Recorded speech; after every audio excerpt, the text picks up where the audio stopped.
Some say it's one of the most haunted houses in the United States. Century-old unsolved axe murder. An entire family and two of their friends hacked to death as they slept. Their skulls crushed beyond recognition. To this day, the case remains unsolved. Back in the late 1890s and early 1900s, Villisca was a thriving town with a close-knit community. Although there were only 2,500 residents in Villisca, it was a hub for developing businesses and a magnet for local tycoons who were eager to capitalize on the area's growth. On the night of June 9th, the Moore family and two guests were murdered in their sleep by an unidentified killer.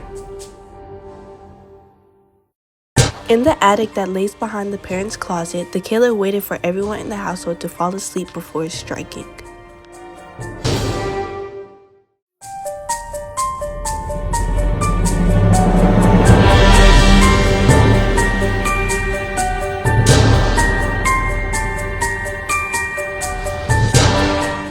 After exiting the attic, the killer then covered all the windows and mirrors around the room, a ritual found in every room of the Moore family house.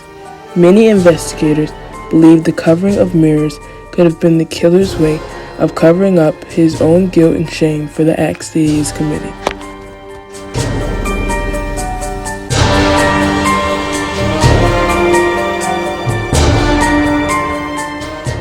After covering the windows and the mirrors, the killer then proceeded to kill Sarah and Josiah Moore with the blunt end of his axe and covered their bodies with a sheet. Once done, he worked his way to the Moore children's room.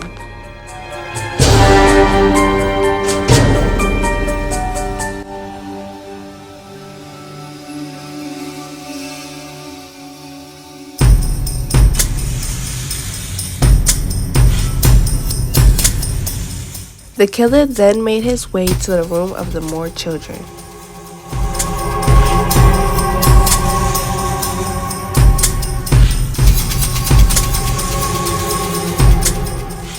He struck each of them with the blunt end force of his axe, killing Herman, age 11, Mary, age 10, Arthur, age 7, and Paul Moore, the youngest of them all, at just the age of 5. If that wasn't enough, the killer decided to do a victory swing of his axe. This was shown by the evidence of markings on the wall from the swinging axe.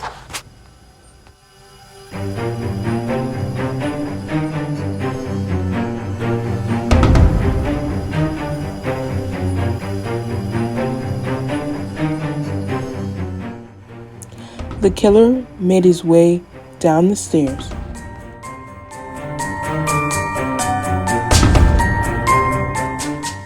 Once entering the guest room where Ina, age 8, and Lena Stillinger, age 12, lie sleeping, he killed both of them with the blunt end of his axe. The killer did other things in the room that would not be described. The only thing we will state is that there was 2 pounds of bacon left on scene in the Stillinger girls' room.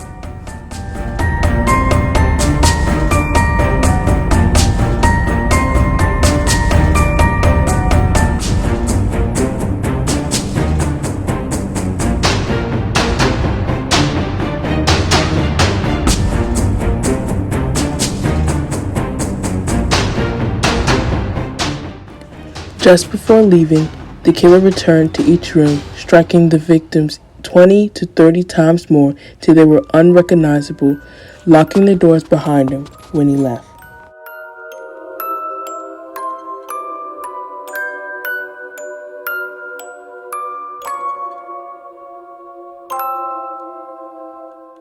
The killer was never seen leaving the scene.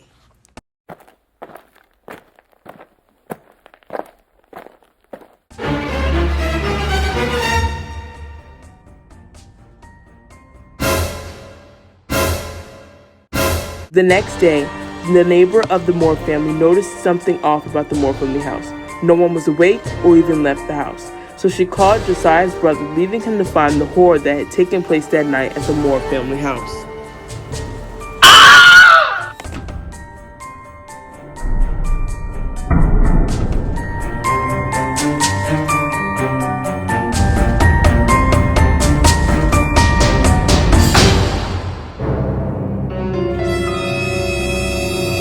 Murder suspects include a power-hungry politician with a grudge, a sexually perverted preacher, and a mysterious killer who had struck before. The first suspect, Frank Jones, was a politician who was believed to be a suspect of the Moore family murder. This is because he was a business rival of Josiah Moore, who was also alleged to be having an affair with Frank's daughter. The second suspect, Reverend George Kelly, was known to be very mentally unstable and a pervert. Kelly was left-handed, which the killer was found to be. The morning before the first murder, he attended Sarah Moore's directed church service. He then left Villisca at 5 a.m. the next morning on the train heading westbound out of town. Reportedly, he told some of the passengers that 8 dead bodies were lying back in Villisca, mentioning as well that they had been killed while they slept. This was several hours before the news had spread about the murder. The last suspect was Paul Miller. Miller was the subject of an unsuccessful manhunt for a murder of a family who employed him for work. This family had their bodies covered with sheets, just like the Moore family. The only difference is the covered mirrors.